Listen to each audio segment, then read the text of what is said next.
Tomas is the reason their scenes fell kind of flat today. They always do because he doesn't have real emotion. He always just sounds like he is reading his dialogue straight off the page.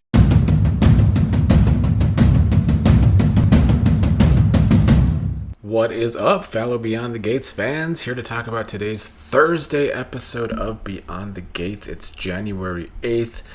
And overall, today's episode was certainly more of the same. It was another episode that pretty much completely revolved around Anita's cancer and all of the family's worries about that. So I think we will just start with Kat and Chelsea because I feel like this episode had a lot to do with Kat. Kat being the odd one out with the Duprees family today.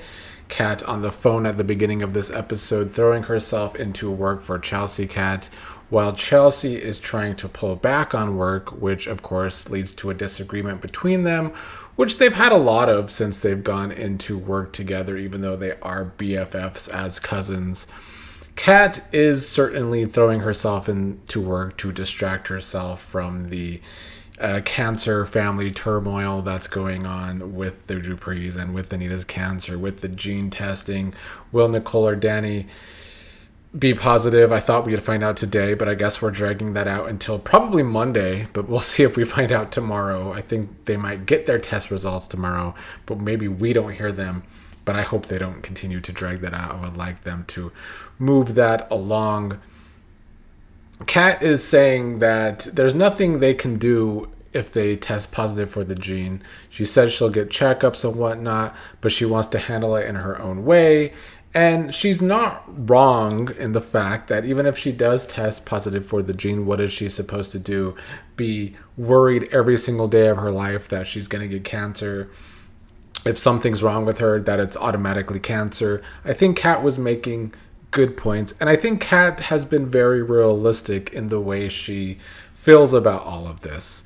And in typical Dupree fashion, they seem to always try and want everyone to be on the same page and have the same reaction.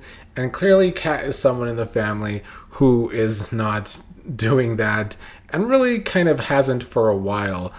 There's also this weird dynamic between Kat and the family where they try and always control her specifically, or they dismiss her feelings specifically. And I don't know if that is the show continuing to push us in the direction of Kat not really being Nicole's daughter, and maybe Eva really was, and that was the bigger scheme that Leslie set up a long time ago. That's been a lot of speculation for a while now, and the show has dropped a lot of hints about that along the way. They've made Kat similar to Leslie in many ways, and so I can definitely see that twist coming down the line. And today's episode was kind of another episode that maybe showed us just how much of the odd one out Kat is. Now, of course, Tomas came over to break up the argument between Kat and Chelsea. And when Chelsea left, Kat broke down alone to Tomas about how she doesn't want to face the storm ahead. She wants to do this in her own way, and she's upset the family won't let her.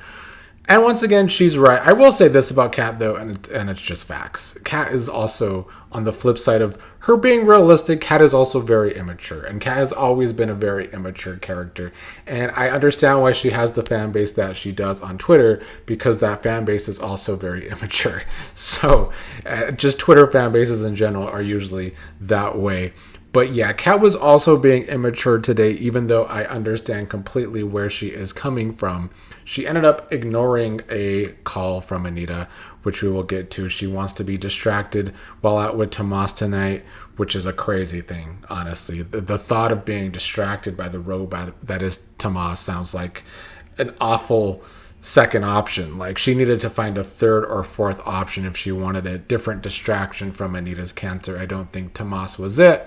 Per usual, Tomas is the reason their scenes fell kind of flat today. They always do because he doesn't have real emotion. He always just sounds like he is reading his dialogue straight off the page. And the show refuses to fix that. And it's to the detriment of the show, and it's to the detriment of characters like Kat. So I know some people see Tomas as eye candy. I know that I see that in the comments once in a while. Michelle Valjean obviously likes her eye candy too, although her eye candy is Joey Armstrong, Grandpa Gangster himself. But Tomas just isn't it. He's not good for the show. Other things happening today weren't very interesting, unfortunately, though. Carlton was visiting Nicole, which I still don't see a chemistry between these two. I also think Carlton comes off a little obsessed with Nicole, and I don't know if the show's ever going to address it, despite the backstory they gave them that Carlton's been Ted's friend for years, but always had a thing for Nicole. It's odd. And I don't think the show has addressed it well. And I think Nicole has been acting different these past few weeks after months of her pushing Carlton away and not wanting to go in the relationship direction. She was right initially because they only have platonic chemistry, and even that's questionable. But today they gave them a love for horror movies in common. Yeah, that didn't really hit for me at all. Andre was cooking for Danny today, and per usual with these two, things turned sexual, like they always tend to do for Andre and Danny. But we have seen more and more how much emotion these two have for each other, how much real care that these two have for each other. And it's just not about sex for them. They are definitely a well-rounded couple. And I like how Andre today told Danny that he doesn't want to lose her and wants to be with her for several more decades. Danny said she's not going anywhere. So they had more good scenes as a couple today. We'll get back to Andre in a second. Martin and Smitty were together today along with their Tide doing laundry.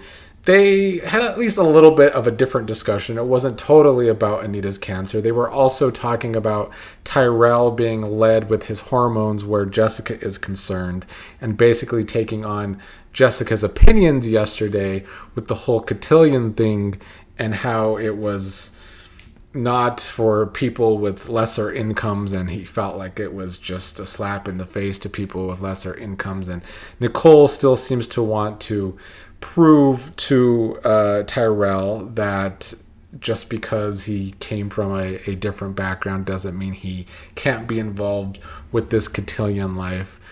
And then Naomi was with Ashley to talk about Anita's cancer. Ashley doesn't have a lot of history in working with cancer either, I guess, similar to Madison, but she played a helpful ear today with Naomi. Ashley was also worried about Andre today, so at least they are giving us Ashley more friendship vibes with Andre. Hopefully they stay that way and they don't try and recouple Andre and Ashley, because it didn't work from jump. But I do actually kind of like that Ashley is still on a friendly level worried about Andre, because she knows Andre lost his parents, and now with Danny being worried about her own parent and worried about Danny having a gene, will Andre be able to handle that? Seems like he's handling it very well, but it does make sense for Ashley to have a concern about her supposed friend, Andre. And then Vernon and Anita had a discussion today about Anita's health issues and her health sessions, and how Vernon wants to go with her to the chemo sessions every time he can. They then plan this big party because they are not going to be able to go on a trip to New Orleans like they planned this year because of Anita's health. So they wanted to bring Mardi Gras to Fairmont Crest. Anita was calling all the Duprees over. Like I said earlier, Kat did not answer her phone. Kat was the odd one out today, which is that the show hinting at something? I think it's a big possibility. That could be our big twist of February or May sweeps coming up. And, maybe Eva will have the gene somehow, and that's how they're going to tie this story together, like a lot of you have said in the comments. What I liked about the party today most was how accepting the family is now towards Andre. When they first got married in Vegas, so I understand why people in the family were questioning that. But Andre has been a great husband for Danny so far, quite frankly. And I like that Anita thanked Andre today for being there for Danny. I liked how Andre was embraced by Naomi at the party. And yeah, good to see Andre becoming more and more a real part of the Dupree family. They did, of course, talk about Kat not being there. Chelsea was thinking it was her fault because they had a fight earlier. Chelsea was trying to text Kat. Nicole was trying to call Kat to come over to the party. Kat did not answer. I do feel like we will get scenes in the future with Kat regretting this decision to not go to that party once Anita's cancer likely worsens at some points, or at least her health is going to worsen at some point, and Kat's going to feel some kind of way. But yeah, we end the episode with a picture of the Dupree family, which I didn't get to capture while watching, so I can't post it. But once again, Kat obviously not in that picture, the odd one out. Are we alluding to something? That's what I'm thinking. So today's episode overall was, it was not the best. From a watchable aspect, it was watchable, but it was on the boring side. These episodes that revolve only around Anita's cancer, I'm not going to complain about them yet, because I do think the story has been good overall, and the writing for it has been good overall. But I need more episodes like yesterday, where we are breaking away from the Anita cancer storyline, because it's not only just heavy, but it's not like must-see TV. This show needs to find a way to get more messes going on. We all like a good mess. Soap operas are kind of at their best when we have messy characters doing messy things. It can't just all be this heavy cancer storyline. But what we got today, I think, was possibly some strong writing for the future of Kat's character, and I won't complain about that.